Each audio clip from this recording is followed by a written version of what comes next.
For you to open up your mind to what is possible and new innovations, you have to move outside your current network. In the industry, we're always talking about to focus on one thing, focus on one thing. And I think that has a place, but diversification has a place as well. Then I have to think who are in my circle that can help elevate and get me to that situation. What can I learn from this circle?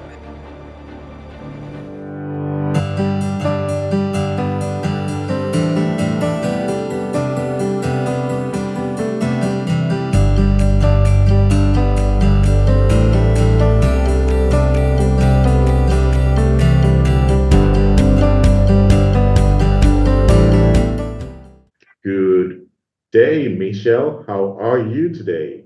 I'm very well, thank you. Very well indeed. Thank you very much. And it's time to plan for the new year, and it's that time of the year where people begin to send greetings and, do the PJ pictures. Did you do any PJ pictures this time? Did I do any? Pajamas pictures.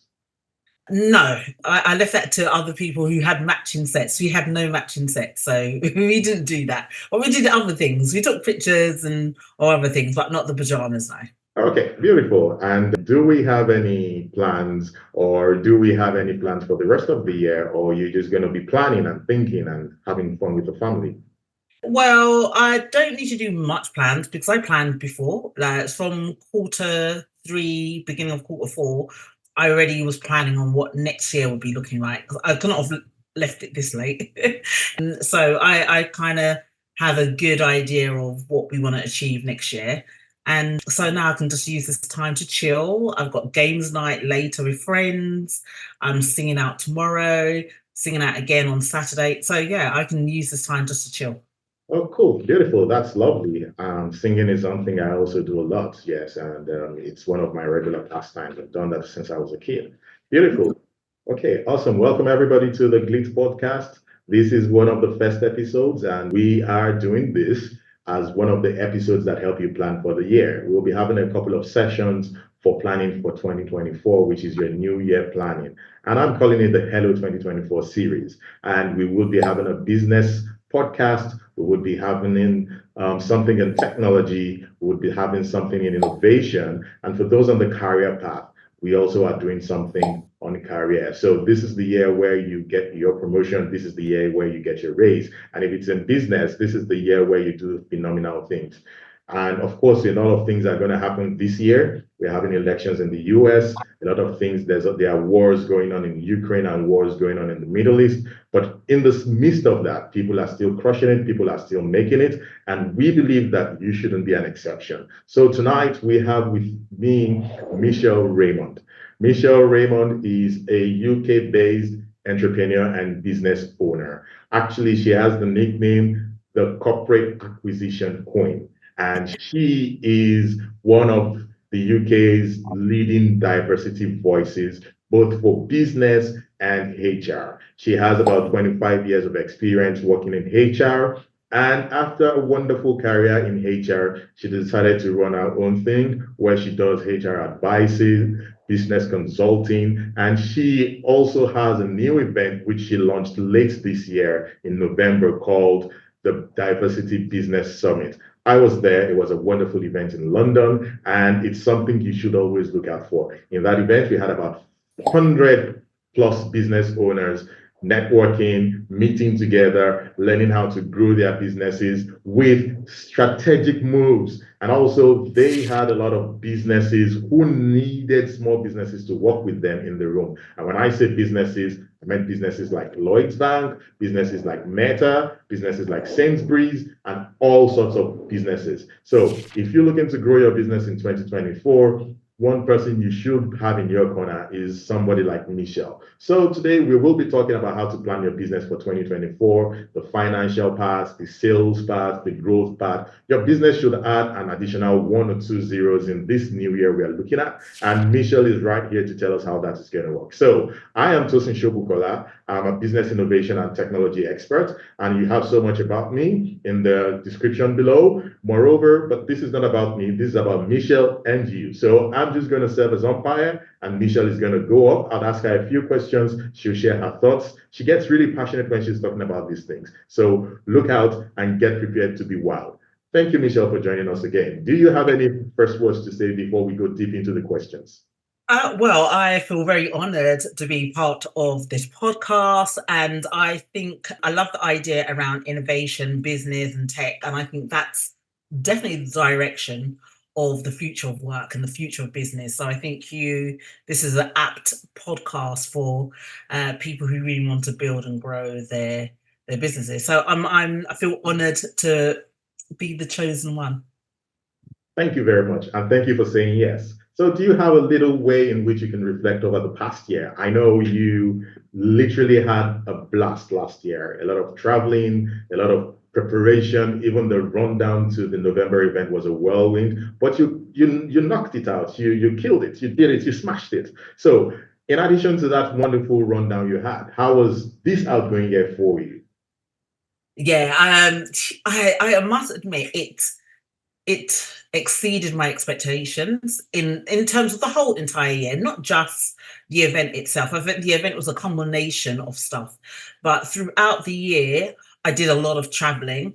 And one of the cities that I do often travel to is Dubai. And I've been out into Dubai about 3 times in 2023. And that was for business, for networking, for speaking. So it's for a number of different things.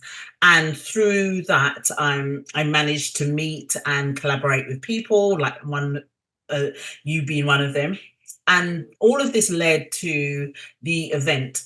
Now, the event this event that I had in my mind for years, and I just didn't know how to execute it. I was actually a bit reluctant because I was thinking I'm used to speaking at other people's events, speaking at other people's platforms. And for me to create my own was huge for me, absolutely huge. And I was reluctant to move forward with it, although I knew deep down I had to do it.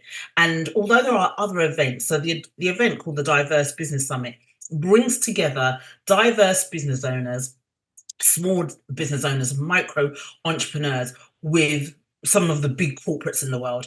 And what I'm trying to do is build a bridge between the two. So then the small companies, they get awareness and knowledge of what it is like to work with large organizations as a contractor, as a supplier, and for these corporate organizations to work with more smaller businesses who are more innovative and adaptable. So it's getting those two worlds to collide. And I'm just there as to facilitate that meeting of minds, and to be able to sit in the room and to see it all come to fruition. Things that I was already planning before I went into Dubai. I went to Dubai in February. So from January, I was planning it. I met up with my friends in February. We started planning out what the logo is going to be, what's the theme, all of that is all started to piece together. But in saying that, there was a couple of things I didn't get to achieve in 2023 that I might look to do for 2024. But as it stands, what I did achieve, I'm very proud of. And yeah, we go again next year. Beautiful, thank you. And would you attribute any of these achievements in 2023 to any planning, or was it just like happenstance and things happened and then they just happened? Or was there any level of deliberacy or cautiousness in getting this done? Everything in my life is intentional, everything. And so intentional to the point of I don't leave things to chance. I don't do that. I don't believe in luck. So everything is intentional in the sense of if I'm going to put my mind, once I get my mind around it, it does take a little long, but once I get my mind around it, I know what I'm going for. And I think the planning stages never look like what it needs to be at the end. And that's not what planning is about. Planning is trying to get an idea of what you want, when you want it to happen, putting in time frames and measurements and metrics and all of that. So when all of this was happening, it looked messy. And I was just like, oh my God, is it going to work out the way I want it to work out? But I think towards the latter part, I started seeing it all coming together. Once I got the venue, once I got the buy-in from some of these corporates, I could see how it was working. And I came from the perspective, if not everybody, all the people I wanted to come didn't come. But I said, nevertheless, I'm still going to do this and I'm still going to put my best foot forward and it's still going to be a success. So, what I had to do is forget about the things that weren't going right and just focus on the things that would make this a success. And that's all I did. And yeah, and we're here to tell the tale, aren't we? Yes, we are. And so you say you don't wait for things to happen, and you always make sure that you are in control of what happens to you. Right. So, as a business owner, how do we do this? Does this imply that we need to set goals? Does this imply that we need to have a strategy? Does this imply, how do you approach a new year and make sure that things are not happening to you, that you are happening to things? What is the core approach that you should do as a business owner? Yeah, definitely you have to plan ahead. And you have to also plan ahead for the things that you can't plan ahead for, because there's going to be things that, things happen in lives, right? So things could happen with your families, things could happen with your home, a number of things can happen, and things outside our control. I can only control what I can control. I can't control other people or situations. So the things I can, I plan them out. So I understand what I need to do in quarter one of 2024, quarter two, quarter three, quarter four. I need to work, sitting down and working out how much money I want to be making. Then I have to reverse engineer all of that. Then I have to think who are in my circle that can help elevate and get me to that situation. So I'm just looking at my business, and and part of what we do is a retrospect where we look at what the business has done last year. How did we operate? What went well? What didn't go well? So there's this four grid that I do. I think it's an IT thing, but I mean, I do this as part of my training. So we look at what went well, what could have got better, what did we love, what did we like, and what did we long for. So we look at that quadrant, and then I work out what needs to change for next year. What did I learn from this year that didn't go particularly right, that I can make changes for next year? So everything we do is try and plan out as much as we possibly can. And also we plan for any impending risks. So we look at what could possibly go wrong, how do we mitigate against those, what is a backup plan? And there always should be like a plan B of some sort. So yeah, that's what we do, just to put us in a better position for next year.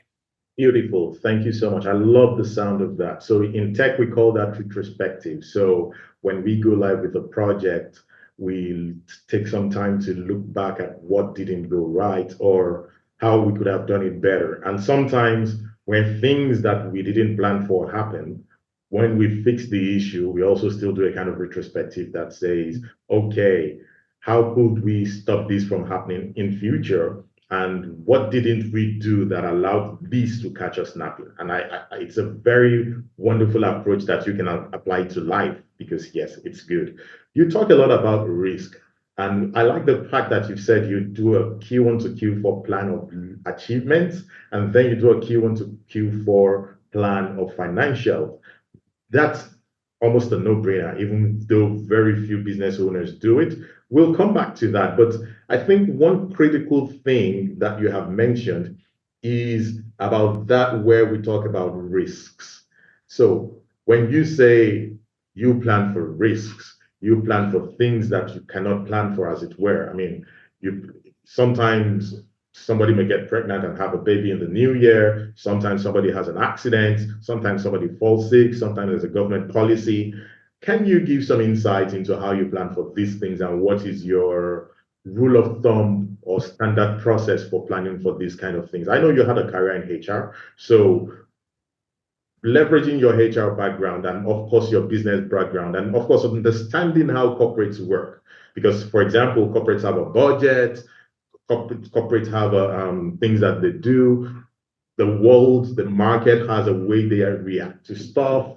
How do you do some level of risk planning to ensure that you are not caught napping? Maybe we can use the word scenario planning. Yeah, I love that. So In terms of the line of work I do, so the company we provide services to organizations, and the services are around training, leadership, executive coaching, and training. So that's what we provide, and we make sure that we reduce organizational risks by ensuring that they have a succession leadership pipeline. So that feeds into my HR because I do a lot of work around succession planning and workforce planning. So I do this for organizations that have leaders. And what I need to look at in terms of mitigating any risk is how many companies do I have access to in terms of doing the work. So I have to make sure that I'm not dependent on just a few large clients because they have their own risk, and their risk could be financial, it could be market risk, and something could happen to that company, which is going to have then an effect on us. So I have to make sure that I'm not just putting all my eggs in one basket. And I think in the industry, we're always talking about to focus on one thing, focus on one thing.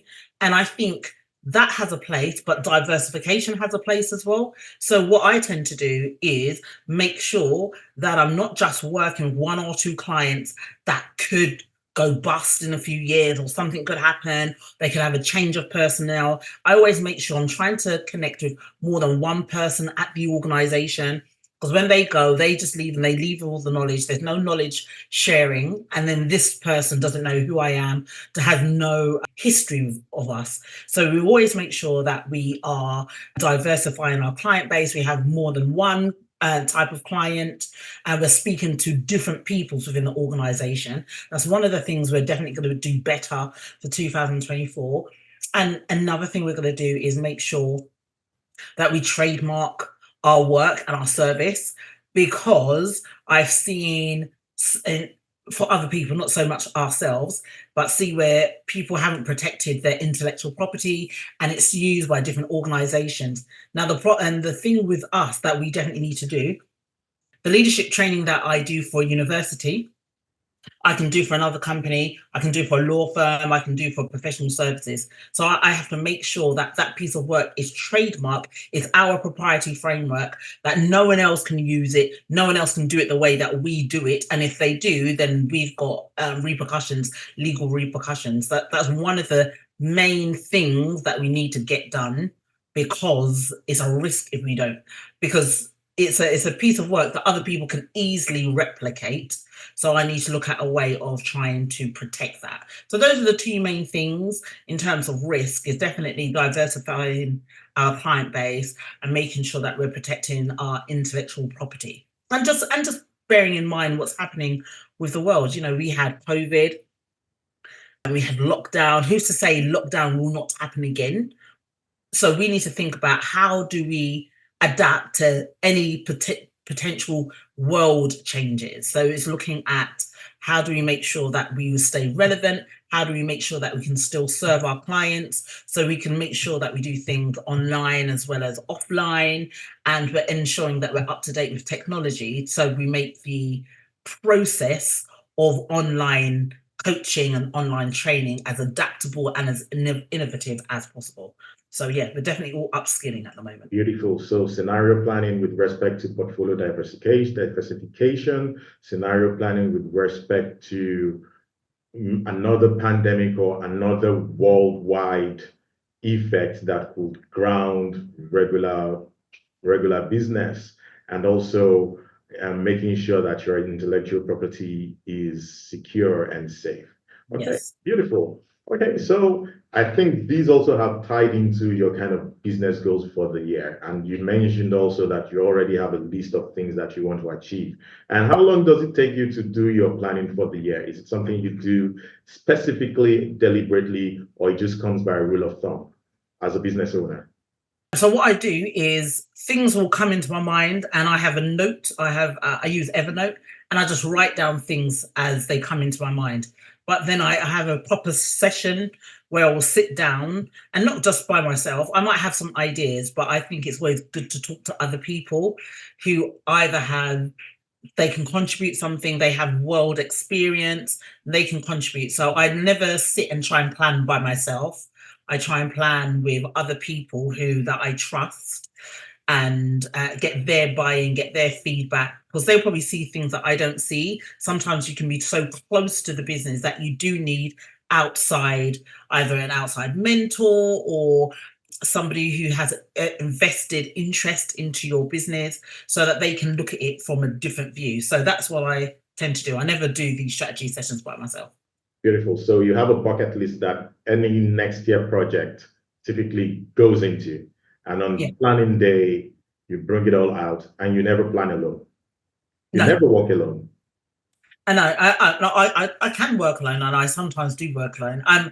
As an only child, I've learned I do a lot of things by myself, and I'm highly motivated. I don't need other people to motivate me. When loads of people, they need to be held accountable. I don't need that, because I know what I need to do and I can do it myself. But I find that if I just stick to just doing it by myself, I get so siloed and just one dimensional. And I have to remember that I'm looking at things through my eyes, through my map of the world. I have to make sure that I'm taking into account what else is happening. So I have to actually force myself to work with other people. Which is beautiful, because a lot of people think in their own world. And unfortunately, not many people have a very broad view of the world. And that allows them not to have a full-blown grasp of what exactly is going on. And what I say to people typically is that nobody is indispensable and nobody is infallible. So even if you are extremely intelligent, even if you are multi-potentialite or multi-talented, you still never get to know everything by yourself. So you need to be able to find a way whereby you can always get the thoughts of others in so that you can grow. Nice thinking. Okay, so let's talk about finances. So how do you plan for finances in the year? Of course, business needs to be successful. You need to file your returns. You need to do taxes. You need to do all that, which everybody should do. But we're not going to go into the details of returns or filing taxes and all of that. Everybody knows what to do, and they know who to speak to. But the issue is sometimes you want to run away from tax, because when you look at your profit, you're like, there's no way I'm going to do stuff with this. But I have a different perspective. The fact that I'm paying tax means that I'm profitable. So what should a business do to ensure that they are really profitable? Because I see that many businesses hope, but they really do not have a plan to specifically say, this is how much I want to make. Even when they have a desire or hope or aspiration, they really don't go for it that way. So what do you recommend businesses do? And what have you seen businesses do? And what have you done to ensure that if I want to make 150K or 1 million, I can get it? Yeah, I think what you've got to do is be really honest with where you are. And I think it's always good to dream big, but also you need to just take stock in terms of, if you're not going to make any fundamental changes, nothing really is going to change. So for me, I will look at last year, and I'll look at what are my business as usuals. Yeah, so there's the business as usual, like my internet, software, and my tech stuff. I look at that, so I know exactly how much is coming out each month. Then I look at how much money is coming in. Because if I'm saying, yeah, I want to make 500K this year, 600K, I have to really look and think, what do I need to do different next year? Because I didn't make it last year. So what do I need to do different next year? So I look at all the ongoing cost, and then I look at where the market is changing, where I can capitalize on, and where I need to increase my products or my service. Do I need to sell more of my products and service to the same people? It's all those kind of things. So I do run scenarios. So I look at what is my average service.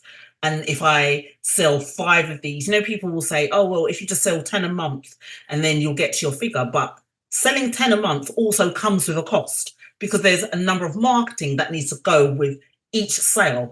And people don't think of that. So when I hear lots of coaches say, oh, all you need to do is sell 10 of those and 15 of those, and you're going to make your 10 figures, you're going to make your 8 figures, 7 figures.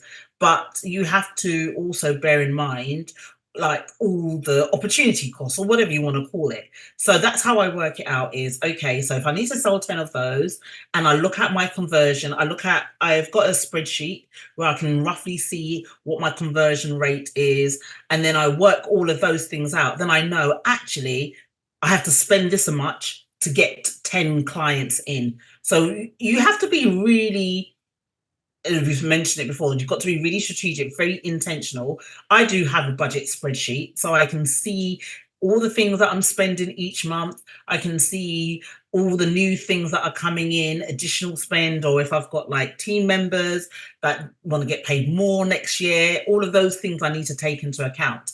So I work out all of those things, then I know exactly how much work I need to put in to get the money that I want at the end of the day. That's as simple as it is, you know. So obviously I know I've got taxes, you know, people might have to pay other things, and I work it out. I have an accountant as well. So, you know, the accountant, they have to, we do have like every quarter we will look at, you know, where best to put the money, if there's high in tax where we can spread it out, you know, all of those things, be clever.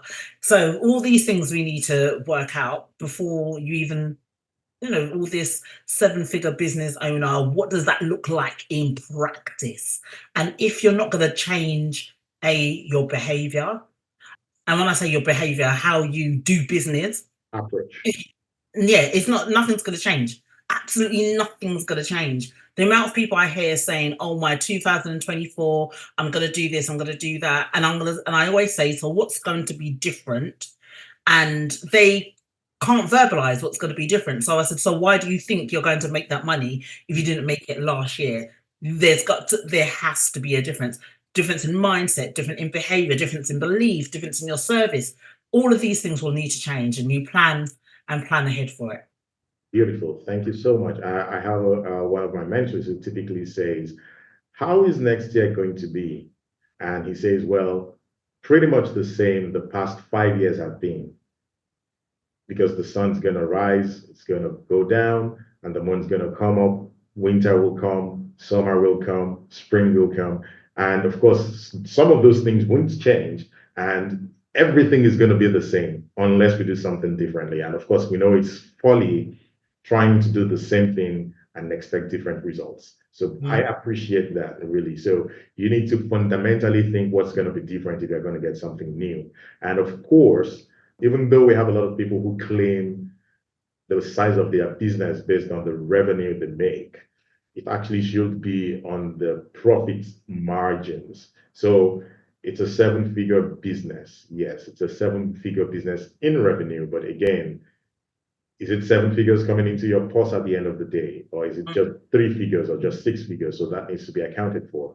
And just like you said, if you are going to hit a target, am I targeting 150K or 100K? And what's my cost of goods sold? What does it cost me to get to that 150K?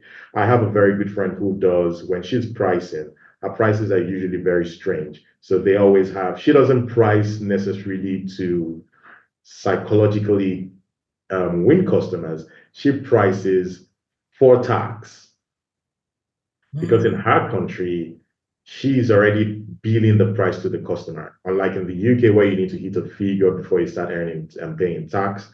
For her, she prices things like 147.50 or 146.50, where 46 or 16.50 is tax.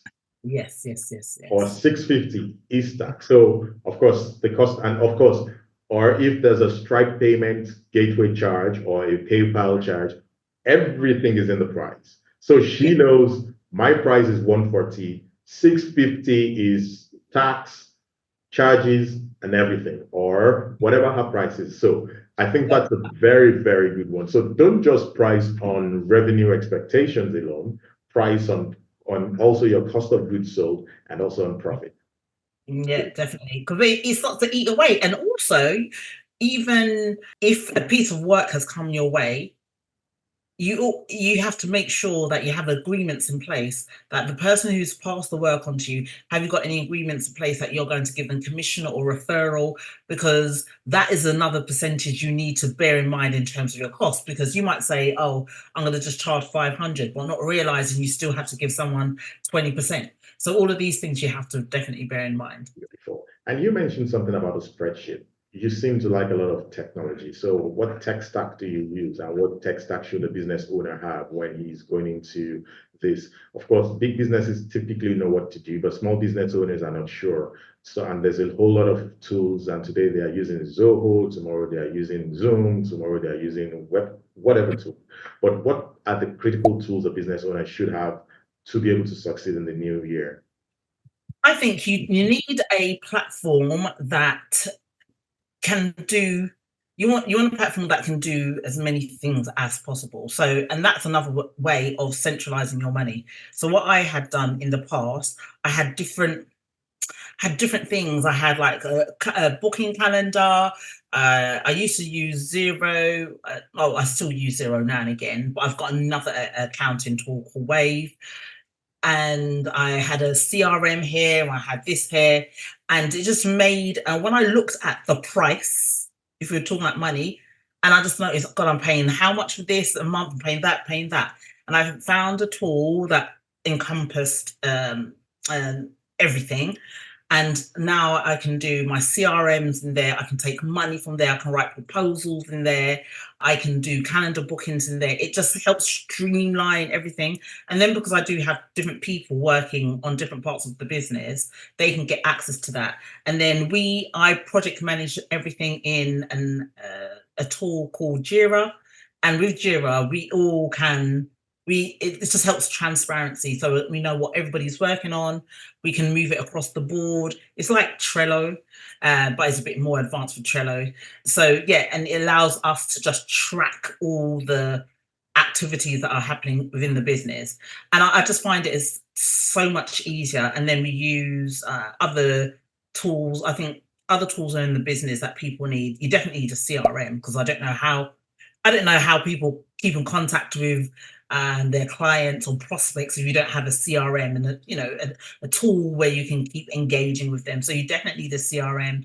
And in terms of my own accounts, I keep my own budget. So I have just a basic Excel sheet, and on it at the top half, it has all the things, all the money that's coming in, and then it tallies that up. And then underneath, it has all the money that's going out. And then underneath that, it works out the money coming in, take away the money that's coming out. So I know by the end of the month, I can just look at August, I can look at September, and I can see, oh my God, I made that much. I made that much. Oh God, it went down or it went up. I can see at a glance so easily. And then that gets sent to my accountant, who does all the profit and loss and everything else. Beautiful. That's amazing. Awesome. And what's the name of this all-in-one tool? Oh, so the one I use, so I think it's a white labeled, but the one I use is CEO Growth Lab. But that is actually white labeled from a brand. I think it's called Higher Level or something like that. Okay, I know the tool, high level tool. Yeah. And Yeah. okay, it's a really amazing tool. I know that tool. Yeah, so a lot of companies use that. Awesome. Beautiful. Okay, so let's move on to collaborations.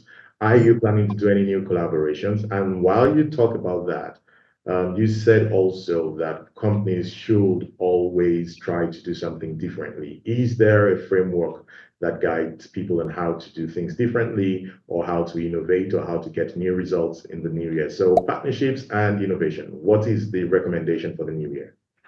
So, seeing as my business is called The People's Partner, I always try and partner with other people.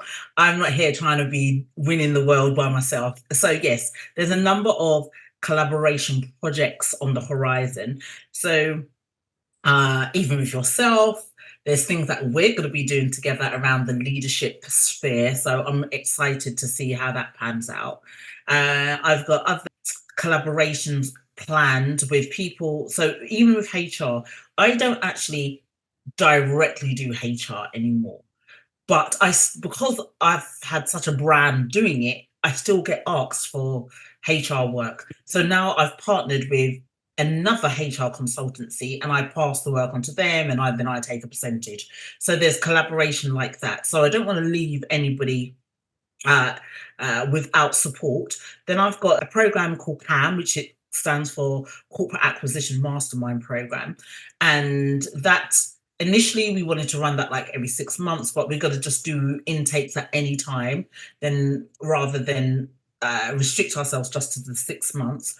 And with that, I'm collaborating with some other brands on that because there's part of the services I can't offer. So I don't offer services on funnels. I personally don't offer services on automation, but I work with another brand that do. So then I collaborate with them and they provide that service to people that are buying the program. So that's how, in terms of the collaborations, there's a few other ones that I'm thinking about, but I just need to make sure I get it right. First of all, I don't want to overwhelm myself with trying to do too many things. Secondly, I need to make sure that I understand other people's motives and their own values. I'm very value led. So if I don't feel comfortable, and feeling is not a scientific metric, is it? But for me, it's fundamental. So I need to feel like I can trust that person. I need to feel like it'd be a win-win situation. And I need to feel that the person, their intentions are pure. I don't want to go into any relationships or partnerships or collaborations with people that they have their values a bit skew-iffed. And then I still work with another company. I've been partnered with them for the last 4 or 5 years, actually, a brand called GTEX. And myself and Simone, we have been together partnering. We partner on programs together, and it works perfectly. We've had no problems. We meet up every Monday. I deliver work for his clients. He delivers work for mine. So it works perfectly. So in terms of collaboration, that's the plan for next year. Definitely. So interesting collaboration. About innovation, how can people choose? How can people get to do something differently from what they've been doing? If you say, don't do the same thing, if you want some sanity, do something different. So how can they inject some sanity into their businesses? What different things can they do so that they can get different results in I think, nutshell? yeah. I think one of the things that people will have to do is move outside their current network. I'm an avid believer of that.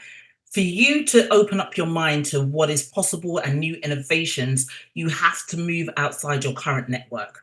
I've spoken at so many events and I see the same types of people talking about the same types of problems and the same types of solution, and nothing moves, nothing shifts. And what I remember, I was at the event and I mentioned it at the event, and I said, I've spoken at this event a number of times, and I said, I've seen the same people, we're talking about the same problems, and we're getting the same types of solutions. And I said, you have to, and I actually said, you have to move outside your culture zone. We talk about our comfort zone, there's a culture zone as well. And that's what I was talking about, where it's the same types of people, and you have to move into circles where you feel slightly uncomfortable. You feel like you're the odd one out, but rather than looking at it like an ego thing, look at it like, what can I learn from this circle?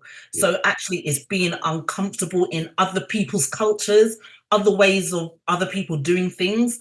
And that's where you will innovate, because your eyes will be opened, your ears will be open, your mind will be open to new ways of doing things, new ways of doing, new ways of being. I'm a perfect example of this is when I had gone to Dubai, and one of my friends, now I don't smoke, but one of my friends said to me, I should go with him he wants to meet with me, or he wants me to meet some other incredible people.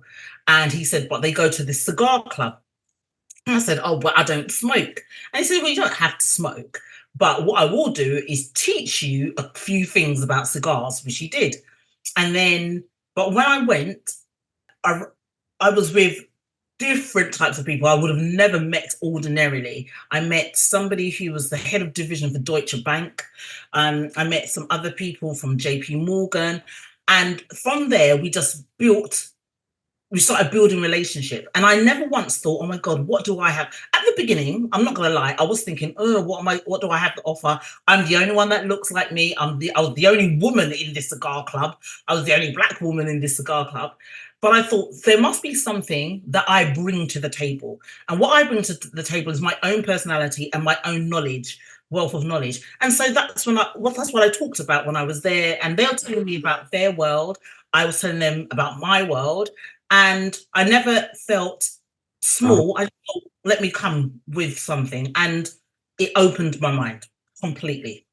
Beautiful. So culture zone. And of course, many times, sometimes people will always feel a bit more comfortable with people that look like and people that think like them and think it's safe. Of course, when it comes to values, yes. When it comes to principles, yes. But in terms of breaking the glass ceiling or breaking any ceiling of any type, you should move out of your culture zone. I love that. Not comfort zone alone, also the culture zone. Beautiful. Thank you. So in parting, as we come to the end of this session, what are your last words, especially around perception, marketing, branding, and what is a must-have for every business in this new year as we go? So marketing, branding, and of course, must-haves for businesses. Okay, so one thing I want to leave, there's a quote that I continue to say, and it's because everybody wants to make an impact in the world. And I always say, how can you make an impact in the world if you're only tiptoeing through life? It doesn't make any sense. How can you make an impact in the world if in life you're only tiptoeing? So I always look at what can I do to make sure I am leaving footprints in the sand and that I'm not just tiptoeing through life. And I think for 2024, for everybody, we need to be louder. And louder doesn't mean just making more noise. We need to make sounds. We're not empty vessels making lots of noise. We need to make a sound so that you are leaving footprints wherever you go. And that's for me, that's for 2024, my mantra. And also, I think for next year, another thing that's stuck in my mind is integrity over income. I've been challenged this year and it's challenged my integrity in so many different aspects. And I mentioned this in 2021 because I remember putting a post about this, and I'm going to repost it in 2024. Choose integrity over income. And I think that's going to be a differentiator between many businesses where people are going to want to invest and pay money to companies that are full of integrity and authenticity rather than those that are lying, cheating, and twisting results, twisting client results to get people in. I'm not about that life. So integrity over income all the time. Thank you so much. This has been a wonderful time, and I guess a lot of people are going to learn from this. Thank you for joining this episode of the GLIT Podcast. We are live on Spotify, we are on Google Podcasts, and almost any other channel where you can get your podcast. We are also available on YouTube as video. So if you want to watch us, you want to see the faces of the people who we've been speaking with or who you've been listening to, you can watch us on YouTube. Today's guest was Michelle Raymond, CEO of the People's Partner and the convener of the Diversity Business Summit in the UK. It's been wonderful having you around, Michelle. Any last words? Do you want to say one or two things? Just one sentence so that we can take that as a mantra for the next guest on the podcast. No, I've got nothing more to add. I think I'll just reiterate that 2024 has to be a year of integrity. It has to be a year of integrity. Okay, I will take that to the next person. I think we'll be talking leadership. So she has to use integrity to define leadership. Awesome having you, Michelle. And we need to do this again very soon. Thank you so much for obliging me. And we will see you very soon. Thank you, Michelle.